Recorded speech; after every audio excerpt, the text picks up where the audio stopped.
یہ کہانی قدیم مصر کے ایک پرانے اور پرسکون گاؤں کی ہے، جہاں وقت اور حالات نے لوگوں کے چہروں پہ مایوسی کی لکیریں کھینچ دی تھی۔ گاؤں کے رہنے والے کم وسائل کی وجہ سے اپنی زندگی گزارنے کے لیے کوششیں کرتے رہتے۔ یہ کہانی سن کر آپ اپنی زندگی میں ہونے والی بہت سی غلطیوں کو دور کر سکتے ہیں۔ ہم سب زندگی میں ایسی غلطی کرتے ہیں جس کا نقصان ہمیں لمبے عرصے تک بھگتنا پڑتا ہے، مگر عقل مندی یہ ہے کہ ہم دوسروں کے تجربات اور ناکامیوں سے سبق سیکھیں تاکہ ان غلطیوں سے ہونے والے برے نقصانات سے بچ سکیں۔ اس پرانے گاؤں میں ایک نیک دل تاجر علی رہتا تھا۔ علی اپنی ایمانداری اور نیک دلی کی وجہ سے پورے علاقے میں مشہور تھا۔ ان کے خاندان میں ان کی بیوی زلیخا اور اکلوتا بیٹا ہاشم شامل تھا۔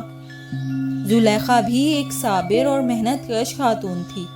وہ نہ صرف گھر کا کام کرتی بلکہ دن رات سلائی کا کام کر کے گھر کے اخراجات میں اپنے شوہر کا بھرپور ساتھ دیتی۔ لیکن ان کا بیٹا ہاشم ایک غیر ذمہ دار لڑکا تھا اور اس کا یہ رویہ اس کے والدین کے لیے بہت بڑی پریشانی کی وجہ بنتا جا رہا تھا۔ وہ اپنی زندگی کی ذمہ داریوں سے بے نیاز ہو کر عیش و آرام میں مصروف رہتا تھا۔ اس پرانے گاؤں کا ماحول بہت سکون والا اور دلکش ماحول تھا۔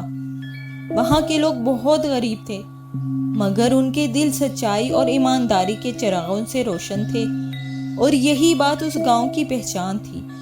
ہر فرد اپنی محنت سے جیتا اور زندگی گزارتا اور دوسروں کی مدد بھی کرتا، لیکن علی کے دل میں اپنے بیٹے ہاشم کی لاپرواہی کی فکر اور پریشانی لگی رہتی۔ علی دن بھر کھیتوں میں کام کرتا اور شام کو تھکا ہارا گھر واپس آتا، اور گھر آ کر وہ ہاشم کے مستقبل کے بارے میں سوچتا رہتا، لیکن پھر بھی وہ اپنے دل میں امید کا چراغ روشن رکھتا تھا کہ شاید ایک دن ہاشم اس کی محنت اور قربانیوں کی قدر کرنا سیکھے گا۔ مگر ہاشم کی لاپرواہی اور عیش و عشرت میں مصروف رہنا ایک بہت بڑی تکلیف بن چکا تھا۔ ان کی یہ حالت دیکھ کر بھی ہاشم کے رویے میں کوئی تبدیلی نہ آئی اور وہ اپنی خواہشات کے پیچھے بھاگتا رہا۔ ہاشم کی اس بگڑی ہوئی زندگی کے پیچھے زلیخا کا بہت بڑا ہاتھ تھا۔ وہ بچپن سے ہی اپنے بیٹے کی ہر جائز اور ناجائز خواہش اور ضرورت بغیر کسی محنت کے پوری کر دیتی تھی۔ ہاشم کی عمر 25 سال تھی، لیکن ماں کی محبت اور لاڈ پیار نے اسے زندگی کی سختی کا سامنا ہی نہ کرنے دیا۔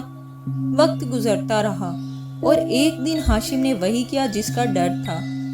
ایک دن گاؤں کے ایک غریب کسان سے جھگڑا کیا اور اس کا گھوڑا اسے چھین کر جنگل کی سیر کو نکل گیا۔ کسان جس کا واحد سہارا وہ گھوڑا تھا، وہ اب اپنے گھوڑے سے محروم ہو چکا تھا۔ غم و غصے میں بھر کر سیدھا وہ علی کے پاس پہنچا۔ جب علی نے کسان کی ساری بات سنی تو اس کے قدموں تلے زمین نکل گئی۔ علی نے یہ سن کر کہ ہاشم اب جھگڑے اور چوری جیسے کاموں میں شامل ہو گیا ہے، اس باپ کے لیے یہ خبر ایک شدید دھچکے سے کم نہ تھی۔ کام نہ کرنا اور ذمہ داریوں سے منہ موڑ لینا وہ ایک الگ بات تھی، لیکن چوری اور جھگڑے جیسی حرکتیں علی کے لیے برداشت کے قابل نہ تھی۔ شام کو جب ہاشم گھر واپس آیا تو علی نے اسے بہت ڈانٹا۔ اس کی آنکھوں میں بیٹے کی ان حرکتوں کی وجہ سے بے بسی صاف نظر آ رہی تھی۔ زلیخا نے بھی خوب ڈانٹا ہاشم کو، مگر اس پر کوئی اثر نہ ہوا۔ جیسے اس کا دل ان تمام باتوں سے بے نیاز ہو چکا ہو۔ اس کی یہ لاپرواہی دیکھ کر علی کا صبر ٹوٹ گیا، اور کافی برداشت کے بعد علی نے ایک فیصلہ کیا اور ہاشم کو سختی سے کہا، بیٹا اب تم بڑے ہو چکے ہو، یہ وہ وقت ہے کہ تم اپنی زندگی کی ذمہ داری کو خود سنبھالو۔ آج سے تمہارے اخراجات تم خود پورے کرو گے، اور جب تک تم ایک اشرفی اپنی محنت سے کما کر نہیں لاتے، گھر واپس مت آنا۔ ہاشم یہ ساری بات سن کر بہت حیران ہوا اور کچھ کہے بغیر وہاں سے روانہ ہو گیا۔ علی بھی دل ہی دل میں رو رہا تھا، لیکن کیا کرتا، اس کے پاس دوسرا کوئی راستہ بھی نہ تھا۔ ہاشم کے گاؤں سے روانہ ہونے سے پہلے زلیخا نے اپنے بیٹے سے محبت کے ہاتھوں مجبور ہو کر ہاشم کو روک لیا اور اپنی جمع پونجی سے ایک اشرفی نکالی اور ہاشم کو دیتے ہوئے کہا، یہ لے جاؤ اور شام کو واپس آ کر اپنے والد کو دے دینا۔ اور یہ کہنا کہ یہ میں نے سارا دن محنت کر کے کمایا ہے۔ ہاشم اپنی ماں کی محبت کا فائدہ اٹھاتے ہوئے یہ پیشکش خوشی خوشی قبول کر لیتا ہے اور وہ اشرفی لے جا کر وہاں شام کو جب واپس لوٹتا ہے تو اپنے والد کے سامنے فخر سے وہ اشرفی پیش کر دیتا ہے اور بولتا ہے، ابا یہ میری محنت کی کمائی ہے۔ علی نے ہاشم کی دیوی اشرفی کو غور سے دیکھا لیکن اس میں محنت کی کوئی جھلک نظر نہ آئی۔ باپ تو باپ ہوتا ہے، لہٰذا اس نے خاموشی سے اشرفی کو قریب ہی جلتی ہوئی آگ میں پھینک دیا۔ ہاشم یہ منظر خاموشی سے دیکھتا رہا، نہ کوئی اعتراض کیا اور نہ ہی کوئی رد عمل دکھایا۔ علی جو اپنے بیٹے کی آنکھوں اور رویوں کو پڑھنے میں ماہر تھا، اس کی بے حسی سے سب کچھ سمجھ گیا تھا۔ علی نے سخت لہجے میں کہا، یہ تمہاری محنت کی کمائی نہیں ہے۔ ہاشم چپ چاپ یہ ساری بات سنتا رہا۔ اگلی صبح ہاشم دوبارہ روانہ ہوا۔ اس بار اس کی ماں نے اسے 2 دن گاؤں سے باہر رکنے کا کہا اور پھر ایک اشرفی بھی دے دی۔ ہاشم نے ماں کی بات مانی اور 2 دن بعد لوٹ کر والد کو پھر سے وہ اشرفی دی، لیکن علی نے پھر سے وہی کیا اور اشرفی کو آگ میں پھینک دیا۔ ہاشم ایک بار پھر خاموش ہو گیا تھا۔ تیسری بار ہاشم نے دل میں ایک ارادہ کیا کہ اس بار وہ واقعی محنت کر کے کچھ کما کر لا کر دکھائے گا۔ اس نے گاؤں سے نکل کر شہر کا رخ کیا، جہاں اسے کئی دنوں تک مختلف کاموں میں سخت محنت کرنا پڑی۔ آخر کار دن رات کی محنت کے بعد اس نے ایک اشرفی کما لی۔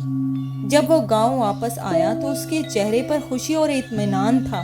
اس نے اپنے والد کو وہ اشرفی پیش کی اور فخر سے کہا، ابا یہ میری محنت کی کمائی ہے۔ علی نے اشرفی کو غور سے دیکھا اور اسے پھر سے آزمانے کے لیے آگ کے قریب اس اشرفی کو پھینکنے کے لیے لے گیا، لیکن اس بار ہاشم نے بے چین ہو کر جلدی سے کہا، ابا یہ میری دن رات کی محنت کی کمائی ہے، بے شک آپ کسی غریب کو دے دو لیکن اسے ضائع مت کرو۔ اس کی آواز میں درد اور محنت کی گونج تھی۔ علی نے مسکراتے ہوئے کہا، بیٹا اب مجھے یقین ہے کہ یہ تمہاری محنت کی کمائی ہے۔ یہی وہ سبق تھا جو میں تمہیں سکھانا چاہتا تھا۔ جب انسان اپنی محنت سے کماتا ہے تو وہ اسے ضائع ہوتے نہیں دیکھ سکتا۔ ہاشم کے سدھرنے اور اس کی محنت کی کمائی لانے سے اس کے والدین کی خوشی کا کوئی ٹھکانہ نہ تھا۔ علی نے اپنے بیٹے کو گلے سے لگایا اور بولا، بیٹا آج تم نے ہماری پرورش کا صلہ دیا ہے۔ زلیخا جو ہمیشہ بیٹے کے لیے دعائیں کرتی تھی، وہ بھی خوشی سے رونے لگی، جیسے ان کی ساری دعائیں قبول ہو گئی ہوں۔ ہاشم کے دل میں بھی اطمینان اور سکون پیدا ہوا۔ اسے اپنی محنت اور والدین کی خوشی میں ایک نئی زندگی کا مقصد نظر آنے لگا اور یوں یہ چھوٹا سا خاندان خوشی خوشی زندگی گزارنے لگا۔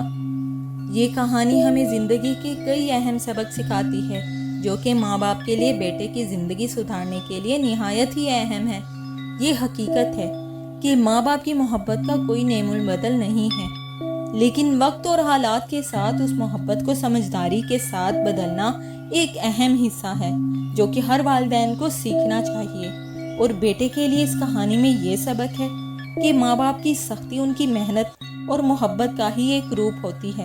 وہ کبھی بھی اولاد کی جدائی یا تکلیف کو برداشت نہیں کر سکتے، لیکن جب وہ کوئی سخت فیصلہ کرتے ہیں تو اس کے پیچھے اولاد کا ہی بھلا ہوتا ہے۔ ماں کی محبت جو کہ باپ کے مقابلے میں زیادہ ہوتی ہے، وہ اپنی ناکامی کی ڈھال بنانے کی بجائے اسے ایک طاقت کے طور پر استعمال کرنا چاہتی ہے۔ باپ کی رہنمائی اور باپ کی دعائیں اگر سمجھداری کے ساتھ سنی جائیں اور ان پر عمل کیا جائے تو بیٹا سیدھے راستہ پر چل سکتا ہے، جہاں کامیابی اس کا انتظار کرتی ہے۔